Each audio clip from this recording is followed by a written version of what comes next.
আসসালামু আলাইকুম। ভালো আছেন? দেশে বাড়ি কই আপনার? বরিশালে। আপনি কি করেন? বাংলালিংক কর্পোরেটরে আছেন। ওকে, সো এখন আপনি হচ্ছে এই সিম সম্পর্কে আপনার অবগত কেমন? জানেন না? ওকে। এখন আমি হচ্ছে আমার প্রশ্ন হচ্ছে এটা যে আমি আমি আমার ফেসটাও শো করতেছি। ওকে। সো সিম সম্পর্কে অবগত আছে আপনার। সো আমি এখন হচ্ছে আমি আপনাকে প্রশ্ন করতে চাচ্ছি, যেটা হচ্ছে আমি একটা বাংলালিংক সিম কিনলাম বা গ্রামীণ ওকে, বাংলালিংক সিম কিনলাম বা গ্রামীণ সিম কিনলাম, যে কোনো একটা সিম কিনলাম, ঠিক আছে? তারপর হচ্ছে যে কোনো সিম সিম কিনেছি। এখন কেনার পরে আমি হচ্ছে এই সিমটার ভিতরে আমি আমার নিজস্ব টাকা, নিজের টাকা এমবি বুড়াইছি, নিজের টাকায় মিনিট পড়ছি, ঠিক আছে? তো আমি যে মিনিট নিজের টাকা ভরেছি, আমি হচ্ছে গরিব, ঠিক আছে? এক্সাম্পল, আমি গরিব বা গরিব মানুষ আছে, হাজার হাজার গরিব মানুষ আছে। তো মিনিট এমবি পুরাই হচ্ছে তারা ইয়া হিসাবে নিজের টাকা দিয়া। ওকে, আমি সব সিমের কথা বলছি। ওকে, আমি আপনার সব সিমের কথা বলতেছি।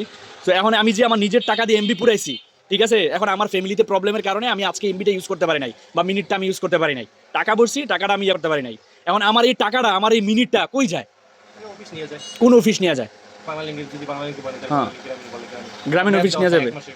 তো মানে আমার নিজের টাকা, আমার নিজের সবকিছু, তো আপনার মানে মেয়াদ দেওয়ার অধিকার কে দিছে? মানে এক্সাম্পল আর কি, মানে সিম কোম্পানি।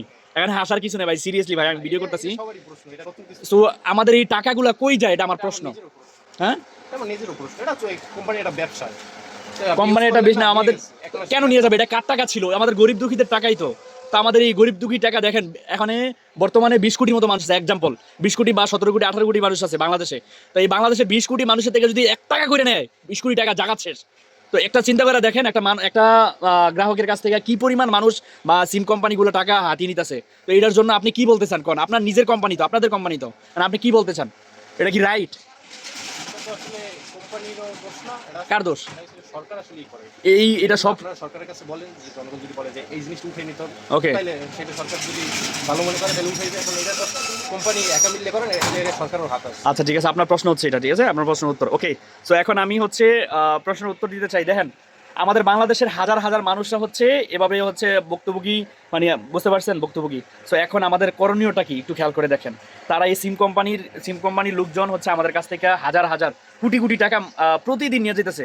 সো এটার করণীয় কি, আমাদের কি করা উচিত? দর্শক একটু বলে দিবেন, থ্যাংক ইউ।